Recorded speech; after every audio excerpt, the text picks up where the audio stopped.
মমতা বন্দ্যোপাধ্যায় কি করে জানলেন মোদিজির পকেটে 10 টাকা থাকে কি থাকে না? উনি কি কোনোদিন পকেট মারার জন্য হাতটা ঢুকিয়েছিলেন নাকি? মানে এটা তো জানার কথা না। আমার পকেটে কত টাকা থাকবে না থাকবে তুমি কি জানতে পারবে? বা তোমার পকেটে কত টাকা আছে না আছে আমি তো বলতে পারবো না, আমার পক্ষে সেটা জানা সম্ভব নয়। ওনার এটাও মনে রাখা উচিত, জেল থেকে ছাড়া পেয়ে এসেছেন, সবে আবার নাদুস নুদুস হতে শুরু করেছিলেন, বেচারা তো রোগা হয়ে গেছিলেন 2-3 হুইল চেয়ারে, সেই সময় তো হুইল চেয়ারে আসতে হতো। এবং ওনার এমন পাপ করেছেন, মেয়েকে সঙ্গে নিয়ে গেছেন, বেচারা মেয়ে, দেখো মেয়ের টাকাটা তো বাপেরই ভাগের টাকা এবং বাপেরই সৌজন্যের টাকা আর কি। তো সপুত্রেই তিনি জেলে চলে গেছিলেন। ওনার আবার যাতে জেল টেল না যেতে হয় ওনার সেটা মাথায় রাখা উচিত, কারণ জেলে গেলে তো দেখো কষ্ট হয়, ওখানে তো আর তুমি এত সুন্দর জীবনযাপন করতে পারবে না, পাতলা ঝোল খেতে হবে, কষ্ট হবে, মশা কামড়াবে, এসি পাবে না, বিলাসবহুল গাড়ি থাকবে না, অনেক কষ্ট, এগুলো বোঝা উচিত। তিহারে তো আরো বেশি কষ্ট, তিহারে আবার কষ্ট, আবার ওখানে শোনা যায় কেউ আবার অনেক ভাবে মারে, তো তাতে ব্যথা ট্যাথাও হয় খুব তিহারে, এবং তিহারের মার বাইরে বেরোয় না, ওর আওয়াজ প্রেসিডেন্সি জেলের মতো সুযোগ সুবিধা থাকে না, ওখানে সুযোগ সুবিধা থাকে না, দুমদাম মারে, আবার অনেক রকমের বাজে বাজে ওখানে কয়দিরা বন্ধ আছে, বাজে বাজে কাজকর্ম হয়, কে কোথা থেকে কি করে দেবে, আবার এগুলো মাথায় রেখে ভদ্র জীবনযাপন করা উচিত। ওনার সুযোগ এসেছে আবার সুস্থ, কারণ জেলকে বলা হয় সংশোধনাগার, সংশোধনাগারে যে তিনি থেকে সংশোধন যে হননি সেটা বোঝা যাচ্ছে। নমস্কার, আমি দিবাকর, আপনারা দেখছেন জাগরণ বাংলা। আজকে আমাদের সঙ্গে রয়েছেন পলিটিক্যাল ডেইলি থেকে পঙ্কজদা। জাগরণ বাংলাতে তোমাকে স্বাগত। এইবার নির্বাচন নিয়ে নির্বাচন কমিশন যথেষ্ট তৎপর, এবং সেই তৎপরতার মধ্যে আমরা দেখতে পেলাম যে কলকাতাতে সমস্ত কেন্দ্রীয় বাহিনীর যারা অফিসার রয়েছেন তাদেরকে নিয়ে একটা মিটিং হয়েছে। এর আগে এরকম ঘটনা আমরা দেখিনি। একেবারে সিআইএসএফ থেকে শুরু করে সিআরপিএফ, আইটিবিপি, যত রকম কেন্দ্রীয় বাহিনী রয়েছে, একেবারে সেন্ট্রাল রিজার্ভ ফোর্সের সবাইকে নিয়ে এই মিটিং। তো কেন এই মিটিং এবং এর কি পরিণাম হতে পারে, কি মনে হয় তোমার? দেখো, 6টা সংস্থা, আইটিবিপি আছে, সেখানে সিআইএসএফ আছে, সিআরপিএফ আছে, সিএপিএফ আছে, 6টি সংস্থাকে নিয়ে বৈঠক হয়েছে। এবং যেটা চিফ ইলেকশন কমিশনার বলছেন বা চাইছেন যে সুস্থভাবে নির্বাচন হোক, কাউকে যাতে ভয় না দেখানো হয়, সেটা তারা চাইছেন। এবং এটা না এবার নির্বাচন কমিশনের একটা অ্যাসিড টেস্ট। কেন বলছি এটা? কারণ পশ্চিমবঙ্গের যে রাজনৈতিক সংস্কৃতি, ছোটবেলা থেকে যবে থেকে তুমি রাজনৈতিক সচেতন হয়েছে, যবে থেকে রাজনীতি বুঝতে শুরু করেছো, বা আমরা যবে থেকে বুঝতে শুরু করেছি, আমরা দেখেছি যে পশ্চিমবঙ্গে ছাপ্পা, রিগিং, সায়েন্টিফিক রিগিং, এটাই ভবিতব্য নির্বাচনের। কখনোই আমরা পুরোপুরি বিশ্বাস করতে পারি না যে নির্বাচনে যে রেজাল্টটা আসে সেটা যার পক্ষেই আসুক না কেন সেটা সঠিক হয়েছে। বিরোধীরাও চিৎকার করে, শাসক দলও চিৎকার করে, ফলে বোঝা যায় কোনো না কোনো জায়গায় একটা গন্ডগোলের জায়গা আছে। পশ্চিমবঙ্গের শাসক দল যেই যখন থেকেছে ভয়ানকভাবে ছাপ্পা রিগিং করেছে, সেটা আমরা খোলা চোখে দেখেছি। একেবারে ভোটের দিন সকাল থেকেই শুরু হয়, কোথাও ব্যালট বক্স, পঞ্চায়েত নির্বাচন হলে ব্যালট বক্স লুটে নিয়ে চলে যাচ্ছে, পুকুরে ফেলে দিচ্ছে, আগুন ধরিয়ে দিচ্ছে, কেউ ব্যালট পেপার খেয়ে ফেলছে। এই দৃশ্য দেখে আমরা অভ্যস্ত। সেখানে সুষ্ঠু নির্বাচন একটা বড় চ্যালেঞ্জ নির্বাচন কমিশনের কাছে। এই চ্যালেঞ্জটা কি নির্বাচন কমিশন এইবার সঠিকভাবে নিয়ে পূরণ করতে পারবে? ওই জায়গাটাতেই আমি আসছি, যে তুমি যেটা বললে সেটা নির্বাচনের দিনে, এবং তুমিও যেটা জানো, বিশেষ করে উত্তরবঙ্গ হোক, দক্ষিণবঙ্গ, সমস্ত জায়গায় নির্বাচনের আগে থেকেই বাড়ি বাড়ি ভয় দেখানো। সেটা কিন্তু এবার একেবারে হয়নি যেমন আমরা বলতে পারবো না, কিন্তু তুলনামূলকভাবে কমেছে। আমরা যেটা কোনোদিন দেখিনি সেটা হচ্ছে পুলিশকে গিয়ে বাড়ি বাড়ি গিয়ে পুলিশ বলছে যে আপনারা বাইরে বেরিয়ে আসুন, ভোট দিন। ফলে একটা চেঞ্জ কিন্তু আমরা লক্ষ্য করছি। আমি একথা বলতে পারবো না, বা তুমিও হয়তো বিশ্বাস করবে যে 100% সুস্থ এবারও হবে, সেটা আমরা আশা করি না বা বিশ্বাস করি না, কিন্তু তুলনামূলকভাবে অনেক বেটার ইলেকশন কিন্তু হবে। মানে পশ্চিমবঙ্গের আমরা যে পরিবর্তন চাইছি, রোম তো একদিনে তৈরি হয় না, কোনো কিছু একদিনে হয় না, ধীরে ধীরে একটা পদক্ষেপ, একটা প্রথম স্টেপ, ফার্স্ট স্টেপ দরকার হয়। তো এটা হচ্ছে এবার পশ্চিমবঙ্গের একটা সুস্থ সংস্কৃতি ফিরিয়ে আনা, যেটা আমরা বিহারে দেখেছি, গুন্ডারাজ, জঙ্গলরাজ, প্রধানমন্ত্রী বলেছেন এখানে মহাজঙ্গল রাজ চলছে। তো একটা জঙ্গল শেষ করতে বিহারে অনেক বছর লেগেছিল, তো মহাজঙ্গল শেষ করতে আর একটু সময় লাগবে। ফলে এক কথায় বলতে গেলে এবারের নির্বাচন আমার মনে হয় অনেক বেটার নির্বাচন হবে, অনেক ভালো নির্বাচন হবে। এবং এখনো অবধি দেখো, প্রত্যেকবার নির্বাচনের আগে বহু লাশ পড়ে, এখন সবে একটা উইকেট পড়েছে। ফলে বেটার জায়গায় আমরা ক্রমাগতভাবে যাচ্ছি, এটুকুন বলা যেতে পারে। গতকালকে আমি একটা ভিডিওতে দেখলাম অনুব্রত মণ্ডল, বীরভূমের কেষ্টদা, তিনি বলছেন কি সাজোয়া গাড়ি নিয়ে এসছে সিআরপিএফ, এই সাজোয়া গাড়ি আমি খেয়ে দেবো। তো সাজুয়া গাড়ি কিভাবে অনুব্রত মণ্ডল খেয়ে ফেলবেন, এটা যদি তুমি একটু বুঝিয়ে বলো। দেখো, আমরা তো হিন্দু, আমরা অনেক মাইথোলজি বা আমাদের যেটা ইতিহাস বলো বা আমাদের যেটা ধর্মীয় বই, সেখানে কুম্ভকর্ণের তো উল্লেখ আছে, কুম্ভকর্ণ সব খেয়ে ফেলতো। এরকম অনেক রাক্ষস আছে না, সব অনেক কিছু খেয়ে ফেলতো। সবার নাম আমার এখন মনে পড়ছে না, কিন্তু আমরা যদি যারা ধর্মপ্রাণ আছেন মানুষ, তারা এরকম অনেক রাক্ষসের নাম বলতে পারবেন যারা অনেক কিছু খেয়ে ফেলতো। তো উনি কি নিজেকে রাক্ষস মনে করছেন কিনা আমি বলতে পারবো না, তবে ওনার এটাও মনে রাখা উচিত, জেল থেকে ছাড়া পেয়ে এসেছেন, সবে আবার নাদুস নুদুস হতে শুরু করেছিলেন। বেচারা তো রোগা হয়ে গেছিলেন, সেই সময় তো হুইল চেয়ারে আসতে হতো। এবং ওনার এমন পাপ করেছেন, মেয়েকে সঙ্গে নিয়ে গেছেন। বেচারা মেয়ে, দেখো মেয়ের টাকাটা তো বাপেরই ভাগের টাকা এবং বাপেরই সৌজন্যের টাকা আর কি। তো সপুত্রেই তিনি জেলে চলে গেছিলেন। ওনার আবার যাতে জেল টেল না যেতে হয়, ওনার সেটা মাথায় রাখা উচিত। কারণ জেলে গেলে তো দেখো কষ্ট হয়, ওখানে তো আর তুমি এত সুন্দর জীবনযাপন করতে পারবে না। পাতলা ঝোল খেতে হবে, কষ্ট হবে, মশা কামড়াবে, এসি পাবে না, বিলাসবহুল গাড়ি থাকবে না, অনেক কষ্ট, এগুলো বোঝা উচিত। তো আরো বেশি কষ্ট, আবার কষ্ট, আবার ওখানে শোনা যায় কেউ কেউ আবার অনেক ভাবে মারে, তো তাতে ব্যথা ট্যাথাও হয় খুব তিহারে, এবং তিহারের মার বাইরে বেরোয় না, ওর আওয়াজ। প্রেসিডেন্সি জেলের মতো সুযোগ সুবিধা থাকে না ওখানে, সুযোগ সুবিধা থাকে না, দুমদাম মারে। আবার অনেক রকমের বাজে বাজে ওখানে কয়দিরা বন্ধ আছে, বাজে বাজে কাজকর্ম হয়, কে কোথা থেকে কি করে দেবে, আবার এগুলো মাথায় রেখে ভদ্র জীবনযাপন করা উচিত। ওনার সুযোগ এসেছে আবার সুস্থ, কারণ জেলকে বলা হয় সংশোধনাগার। সংশোধনাগারে যে তিনি থেকে সংশোধন যে হননি, সেটা বোঝা যাচ্ছে। একটা বিষয় নিয়ে বর্তমানে খুব চর্চা হচ্ছে, সম্প্রতি নরেন্দ্র মোদী পশ্চিমবঙ্গে প্রচারে এসে একটি ঝালমুড়ির দোকানে গিয়ে ঝালমুড়ি খেয়েছিল ঝাড়গ্রামে। সেই ঝালমুড়ি নিয়ে গত দুদিন ধরে দেখছি তৃণমূলের একেবারে মাথা খারাপ হয়ে গেছে। মমতা বন্দ্যোপাধ্যায় গতকালকে বলে ফেলেছেন উনি এসে ঝালমুড়ি খাচ্ছেন, কেন ঝালমুড়ি খাবেন, উনার পকেটে কি 10 টাকা থাকে আমি জানি না। আমার প্রশ্ন হচ্ছে, মমতা বন্দ্যোপাধ্যায় কি করে জানলেন মোদিজির পকেটে 10 টাকা থাকে কি থাকে না? উনি কি কোনোদিন পকেট মারার জন্য হাতটা ঢুকিয়েছিলেন নাকি? মানে এটা তো জানার কথা না, আমার পকেটে কত টাকা থাকবে না থাকবে তুমি কি জানতে পারবে? বা তোমার পকেটে কত টাকা আছে না আছে আমি তো বলতে পারবো না, আমার পক্ষে সেটা জানা সম্ভব নয়।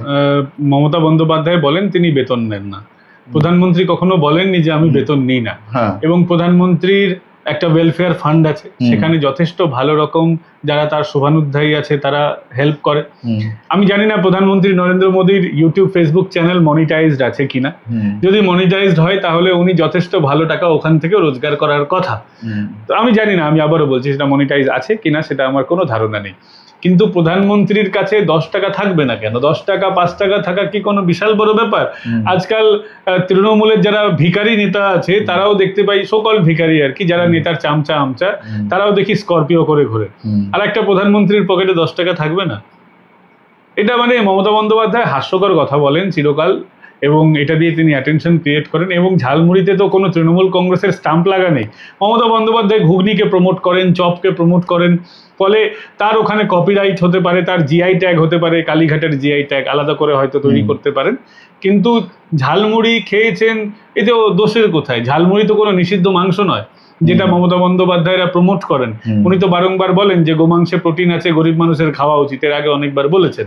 তো ঝালমুড়ি একটা পিওর ভেজ একটা খাবার, যেটা খেলে সাধারণত কারো অসুস্থ হবে না। এবং দেখো, রাজনৈতিক নেতারা যখন ভোটে নানান রকমের প্রচারের কৌশল অবলম্বন করেন, তিনি ঝালমুড়ি খেয়েছেন, সেটা প্রচারের একটা অঙ্গ হতে পারে। কিন্তু আমার যেটা ভালো লাগলো যে প্রধানমন্ত্রী নরেন্দ্র মোদী যেটা অরিজিনাল দাম গ্রামে গঞ্জে ঝালমুড়ির 10 টাকা কিন্তু দিলেন। মমতা বন্দ্যোপাধ্যায়ের মতো ওই দোকানে ঢুকে গিয়ে চা লোকজনকে খাইয়ে তিনি আবার বেরিয়ে আসেন না।